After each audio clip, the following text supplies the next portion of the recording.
أعوذ بالله من الشيطان الرجيم. بسم الله الرحمن الرحيم. وما لهم ألا يعذبهم الله وهم يصدون عن المسجد الحرام وما كانوا أولياءه إن أولياؤه إلا المتقون ولكن أكثرهم لا يعلمون. وما كان صلاتهم عند البيت إلا مكاء وتصدية فذوقوا العذاب بما كنتم تكفرون. وما لهم ألا يعذبهم الله، اور انہیں کیا ہے کہ اللہ انہیں عذاب نہ دے. وهم يصدون عن المسجد الحرام، حالانکہ وہ مسجد حرام سے روکتے ہیں. وما كانوا اولیاءہ، اور وہ مسجد حرام کے والی بھی نہیں ہیں. ان اولیاؤہ الا المتقون، نہیں ہے مسجد حرام کے اولیاء والی مگر پرہیزگار لوگ. ولیکن اکثرہم لا یعلمون، لیکن ان میں سے اکثر نہیں جانتے. وما کان صلاتہم عند البیت، اور نہیں ہے ان کی نماز بیت اللہ کے پاس الا مکاء، مگر سیٹیاں بجانا، وتصدیہ، اور تالیاں بجانا. فذوقوا العذاب، پس چکھو عذاب کو. بما کنتم تکفرون، اس کفر کے بدلے جو تم دنیا میں کرتے تھے. گزشتہ آیت میں بتا دیا گیا کہ اہل مکہ پہ عذاب کیوں نہیں آیا. وہ اس وجہ سے نہیں آیا کہ حضور صلی اللہ علیہ وسلم مکہ مکرمہ کے اندر تشریف فرما، اور آپ صلی اللہ علیہ وسلم کی موجودگی میں عذاب نہیں آ سکتا. ظاہر ہے جہاں رحمت ہوگی وہاں پھر زحمت تو نہیں ہوگی. دو چیزیں اکٹھی نہیں ہو سکتی، دو چیزیں اکٹھی نہیں ہو سکتی.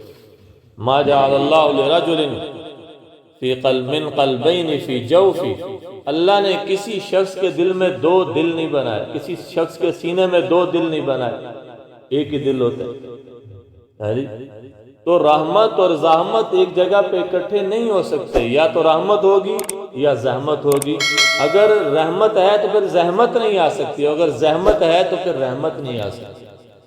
اسی وجہ سے گھر کے اندر، گھر کی جو چار دیواری ہے اس کے اندر کتا رکھنے سے منع کیا گیا. فرمایا وہاں چونکہ رحمت کے فرشتے نہیں آئیں گے، تو ظاہر جب کتا ہے تو رحمت کے فرشتے نہیں آ سکتے. باہر رکھو، ڈیرے پہ رکھو، حویلی میں رکھو، جانوروں کی حفاظت کے لیے رکھو. شکار کرنے کے لیے شکاری کتا رکھ سکتے ہو، شکار کرنے کے لیے کوئی گناہ کا کام نہیں ہے. لیکن گھر میں نہ رکھو جہاں آپ نے نماز بھی پڑھنی ہے، جہاں آپ کے صاف کپڑے. ڈیرے پہ تو بندہ گندے کپڑے پہن کے، میلے کپڑے پہن کے کام کرے گا، کام والے کپڑے پہنے گا. لیکن جب وہ گھر میں آئے گا تو پھر گھر میں اس نے صاف کپڑے پہننے ہیں. اور کتے کا جو لعاب ہے وہ نجس ہوتا ہے، وہ ناپاک ہوتا ہے.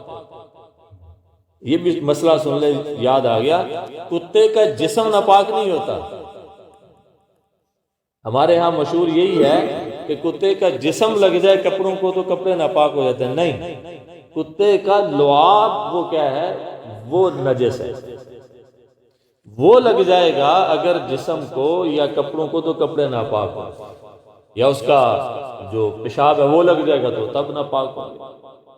اس کا بول و براز لگ جائے گا تب ناپاک ہوں گے.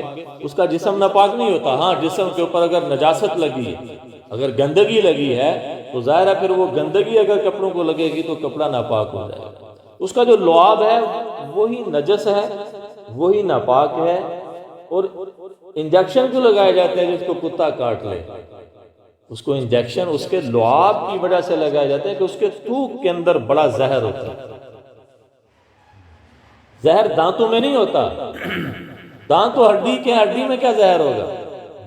اصل میں زہر جو ہوتا ہے وہ اس کے لعاب کے اندر ہی ہوتا ہے اور وہی نجس ہوتا ہے. اس لیے اگر وہ جب وہ نجس ہے تو کپڑوں کو لگا دے گا، کپڑے ناپاک ہو جائیں گے، پورے گھر کو ناپاک کر دے گا، اور جہاں ناپاکی ہوگی وہاں پاک فرشتے نہیں آ سکتے، وہ پاک ہوتے ہیں، وہ پاکیزہ ہوتے ہیں۔ اس لیے تو حضرت خدیجہ نے جب حضور صلی اللہ علیہ وسلم گھبرا گئے کہ پتہ نہیں یہ جن ہے یا فرشتہ ہے جو میرے پاس آتا ہے، پریشان تھے، انہوں نے کہا کوئی مسئلہ، آپ پریشان نہ ہو، اب جب آپ کے پاس وہ آئے گا تو ذرا مجھے بتا دیجئے حضرت خدیجہ۔ تو پھر ایسے ہی حضور گھر میں تھے، تشریف فرما تھے، حضرت جبریل ظاہر ہونا شروع ہو گئے۔ حضرت جبریل جو تھے، جس طرح تصویر ایک دھندلی ہوتی ہے پھر وہ آہستہ آہستہ کلیئر ہو جاتی ہے، کلیئر ہوتی ہے پھر آہستہ آہستہ دھندلی ہو کے غائب ہو جاتی ہے، یہی سین ہوتا تھا حضرت جبریل کے ساتھ۔ حضرت جبریل پہلے ہلکے سے دھندلے حضور کے پاس، دھندلے ہو کے پھر آہستہ آہستہ بالکل کلیئر ہو جاتے ہیں۔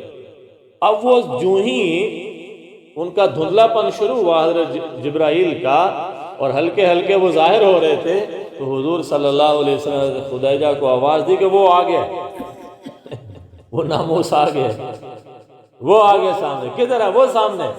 تو حضرت خدیجہ اپنے پلنگ کے اوپر تھیں، تو فرمایا فوراً آپ ادھر آ جائیے۔ تو حضور صلی اللہ علیہ وسلم کو اپنے پاس بلایا اور فرمایا یہاں پہ بیٹھ جائیے، حضور کو بٹھایا، اور پھر حضور کی گود میں اپنا سر رکھ کے اپنا دوپٹہ جو تھا وہ ہٹا کے اپنے بال فٹافٹ کھول دیے۔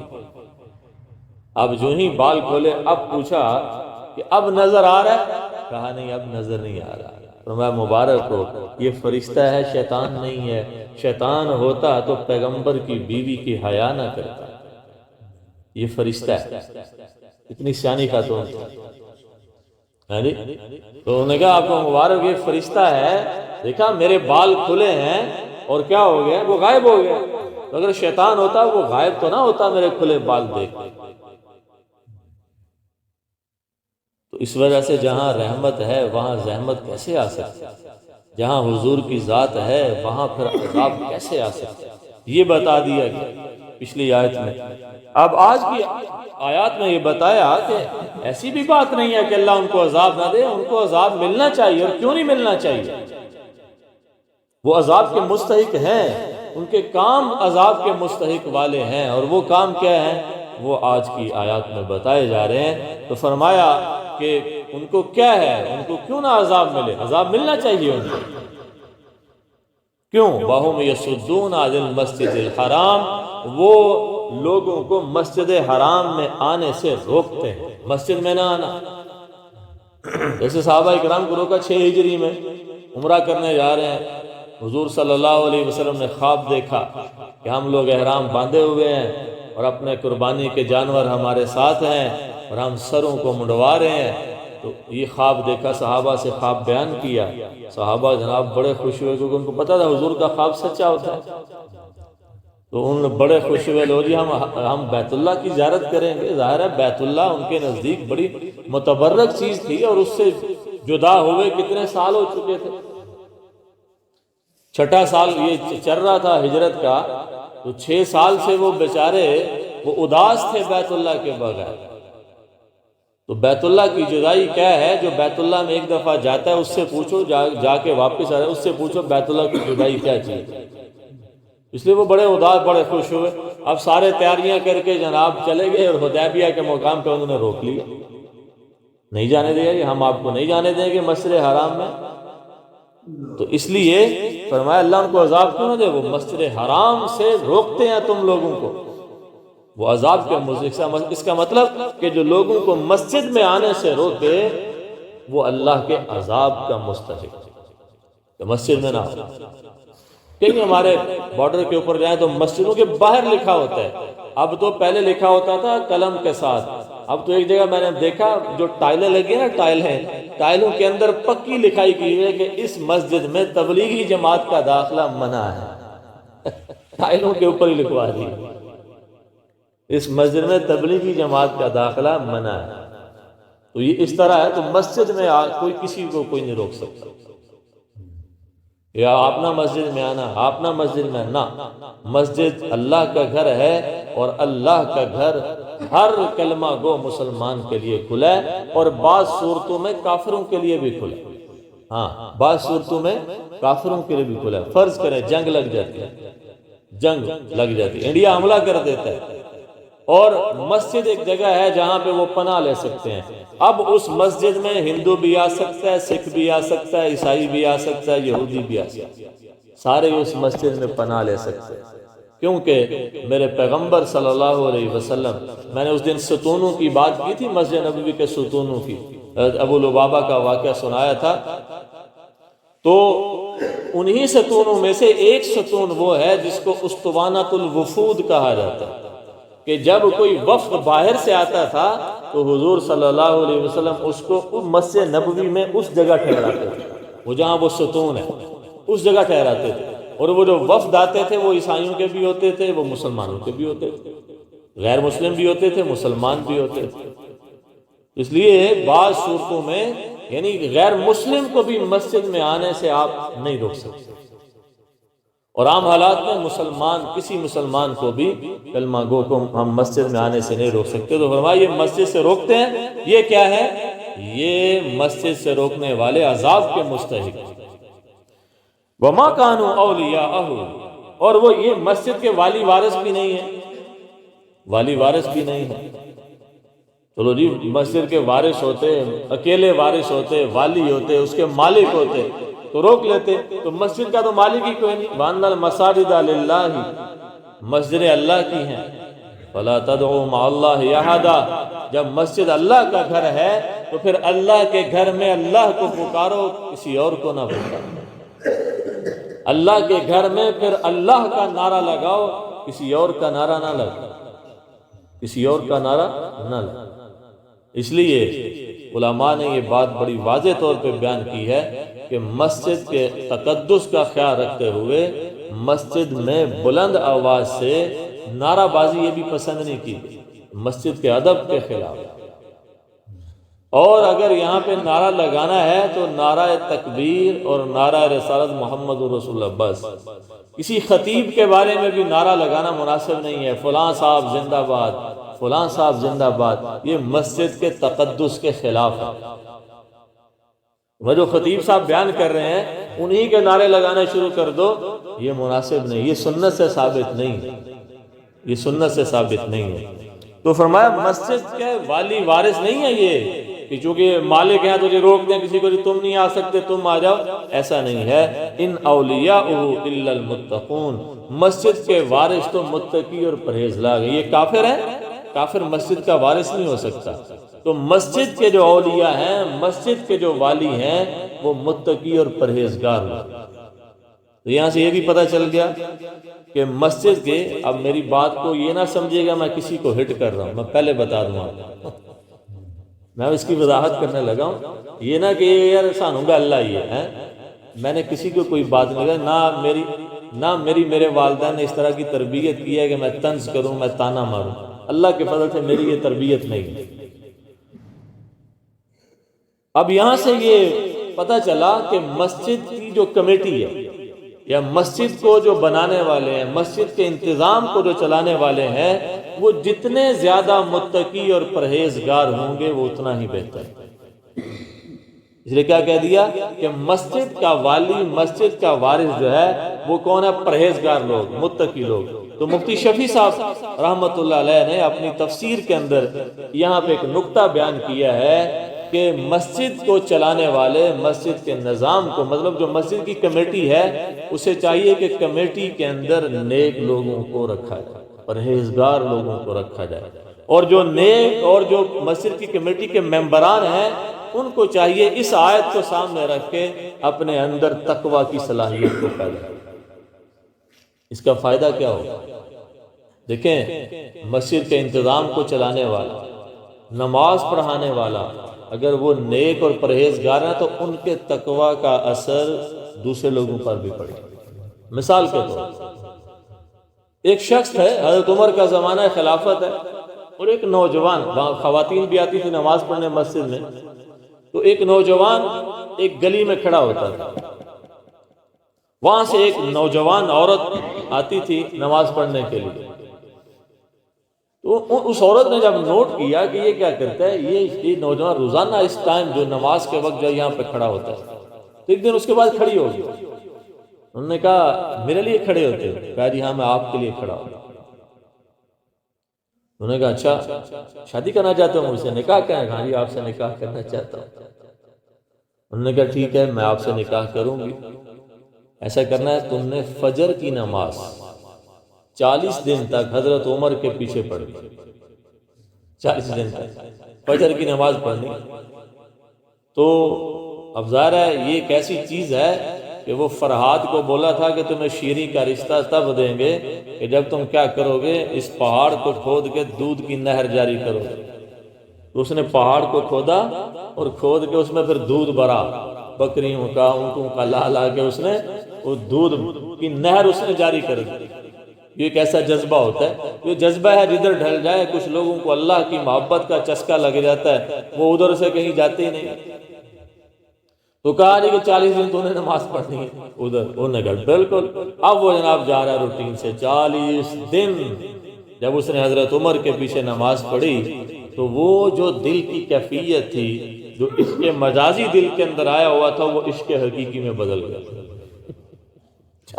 40 دن اس نے جب نماز پڑھی، اس کے بعد اس عورت نے دیکھا کہ وہ کہیں نظر ہی نہیں آیا، کہیں نظر نہیں آیا۔ کیا مطلب کہ حضرت عمر کے پیچھے نماز پڑھنے کا یہ اثر تھا کہ اس کی دل کی دنیا بدل گئی۔ تو اگر امام نیک ہوگا، مسجد کا انتظام چلانے والے نیک اور متقی اور پرہیزگار لوگ ہوں گے، تو اللہ کے فضل و کرم سے مسجد میں آنے والوں کے حالات بھی آہستہ آہستہ بدل جائیں۔ تو اس لیے فرمایا ان اولیاءہ الا المتقون، مسجد کے وارث تو کون ہیں؟ جو متقی اور پرہیزگار لوگ ہیں۔ ولیکن اکثرہم لا یعلمون، لیکن اکثر لوگ جو ہے وہ اس کو نہیں جانتے، اس بات کو، اس نقطے کو نہیں سمجھتے۔ اب کل کی آیت جو ہے وہ انشاءاللہ اگلی آیت وہ کل بیان کریں گے۔ تو اس لیے مسجدیں اللہ کے گھر ہیں، اور جو لوگ بھی مسجدوں سے وابستہ ہوتے ہیں یقین جانیں وہ لوگ بڑے ہی خوش قسمت ہیں۔ مسجد نبوی کی حالت یہ تھی شروع میں کہ نا چراغ بھی نہیں جلتا تھا، رات کو اندھیرا ہوتا تھا، گھوپ اندھیرا، اسی اندھیرے میں نمازیں پڑھی جاتی تھی۔ تو ایک دن حضور صلی اللہ علیہ وسلم تشریف لائے، جب مسجد میں داخل ہوئے تو دیکھا چراغ جل رہا ہے، مسجد میں چراغ جل رہا ہے۔ اب بڑے خوش ہوئے، آپ کا چہرہ جو ہے وہ کھل اٹھا، خوشی میں آپ کا چہرہ ایسے گلاب کی طرح کھل جاتا ہے۔ تو آپ نے پوچھا یہ کس نے کیا، یہ چراغ کس نے جلایا؟ تو بتایا حضرت تمیم داری نے کیا کیا، یہ چراغ جلایا ہے۔ تو میرے نبی نے وہاں کھڑے ہو کے مسکراتے ہوئے دعا دی۔ آپ نے فرمایا اللہ اس کی قبر کو روشن کر دے جس نے مسجد کو روشن کیا۔ کتنی بڑی دعا دی ہے، کتنی بڑی دعا ہے کہ جس نے مسجد کو روشن کیا ہے اللہ تعالیٰ اس کی قبر کو روشن کر دے۔ تو مطلب یہ مسجد کے اندر سہولیات کو بنانا، سہولیات پیدا کرنا، یہ اجر و ثواب کا کام۔ کوئی بندہ یہ بھی کہہ سکتا ہے کہ یار یہ کیا ہے جناب، یہ اے سی ہے، یہ سیلنگ ہے، یہ کارپٹ، یہ کیا ہے یار، کیا حضور کے زمانے میں کارپٹ تھے؟ نہیں، وہ تو وسائل ہی نہیں تھے۔ کچھ ہوتے ہیں خشک صوفی بھی ہوتے ہیں، وہ یہ کہتے ہیں۔ ہمارے مسرور کے اندر ایک مولانا صاحب ہیں، مفتی صاحب ہیں، انہوں نے کہا جی گیزر نہیں چلانا، گرم پانی استعمال نہیں کرنا، یہ تقویٰ کے خلاف ہے۔ بھائی کیسے تقویٰ کے خلاف؟ اللہ نے ایک سہولت دی ہے، ہاں جی، تو یہ بات نہیں ہے، بس سہولیات ہوئی۔ دیکھیں چراغ ایک سہولت تھی اس زمانے میں، کیا کہ روشنی ہو جائے گی، روشنی کے اندر نماز پڑھی جائے گی۔ تو میرے پیغمبر نے دعا دی کہ جس نے مسجد کو روشن کیا، اللہ کے گھر کو روشن کیا ہے، اللہ اس کی قبر کو روشن کر دے۔ تو اس کا مطلب جو مسجد کے اندر روشنی کا انتظام کر رہا ہے اور کارپٹ کا انتظام کر رہا ہے، مسجد کے انتظام کے اندر حصہ لے رہا ہے، وہ اجر و ثواب سے خالی نہیں ہے۔ کیا فرمایا میرے نبی نے؟ تم دیکھو کہ جو بندہ مسجد سے ایک تنکا اٹھا کے باہر پھینک دیتا ہے، ایک تنکا کوڑا پڑا ہوگا، ایک تنکا پڑا ہو، اس کو اٹھایا باہر پھینک دیا، فرمایا اس کے مومن ہونے کی گواہی دے۔ یہ بندہ پکا مومن ہے کہ اللہ کے گھر کو کیا کرے، صاف کرے۔ حضرت امام احمد بن حنبل حدیث پڑھا رہے ہیں، تو کسی شاگرد نے کہا حضرت استاد محترم آپ کی داڑھی کے اندر نا ایک تنکا لگا ہو، تو آپ نے وہ تنکا ایسے داڑھی سے نکالا اور نکال کے اپنے پاس رکھ لیا۔ تو اس نے کہا استاد جی آپ اس کو نیچے پھینک دیتے، تو فرمایا واہ کیا بات کرتے ہو، جو تنکا میری داڑھی میں اچھا نہیں لگتا وہ مسجد کے فرش پہ اچھا لگے گا کیا بات کرتے ہو بھائی. اس لیے مسجد ایک بڑے تقدس کی جگہ ہے. تو ابھی مجھے حاجی صاحب نے بتایا کہ جناب بل بہت آ گیا ہے، تو میں نے کچھ باتیں بھی سنی ہیں کہ جناب ایک دوسرے کو تانا زنی، وہ چلایا یہ چلایا. تو ایسی چیز نہیں، جب کوئی ایسا مسئلہ بن جائے تو پھر سب کو مل کے اس مسئلے کا حل سوچنا چاہیے. ٹھیک ہے، اس مسجد میں آنے والے، اس مسجد کو بنانے والے، محلے والے، بستی والے، سارے ہی جو ہے اس کے بارے میں فکر مند ہونے چاہیے، اور ایک دوسرے کو تانا نہ دیں کہ کس نے گیزر زیادہ چلایا، کس نے ہیٹر زیادہ چلائے. ایسی بات نہیں ہونی چاہیے. ایک بل زیادہ آ گیا ہے تو پھر بھی سارے لوگوں کو مل کے، مسجد سب نے مل کے بنائی، اس میں سب کا حصہ ہے. ایسے اب جب بل زیادہ آیا تو اب ہونا یہ چاہیے کہ ہر بندہ جو ہے اس کے بارے میں فکر مند ہو کہ چلو یار میں اپنی، اگر میں پہلے 100 دیتا ہوں تو اب میں یار 500 روپے دیتا ہوں. تو اب اس بل کو ہم نے سب نے مل کے 23 تاریخ میرے خیال میں آخری ہے، تو اب سارے دوست احباب مل کے اس مسجد کے اس بل کو ادا کریں اور فنڈ اکٹھا کریں. کسی ایک پہ نہ چھوڑیں، کسی ایک پہ نہ چھوڑیں کہ وہ اکٹھا کرے گا. اور حاجی صاحب سے پوچھ لیتے ہیں کہ جناب کتنا فنڈ ہمارے پاس ہے اور کتنا ہمیں چاہیے، تو اس کے مطابق ہم انتظام کرتے ہیں. اللہ تعالیٰ سب کو ہمیشہ اپنے گھر کے ساتھ وابستہ رہنے کی، اس کی ضروریات کا خیال رکھنے کی توفیق عطا فرمائے.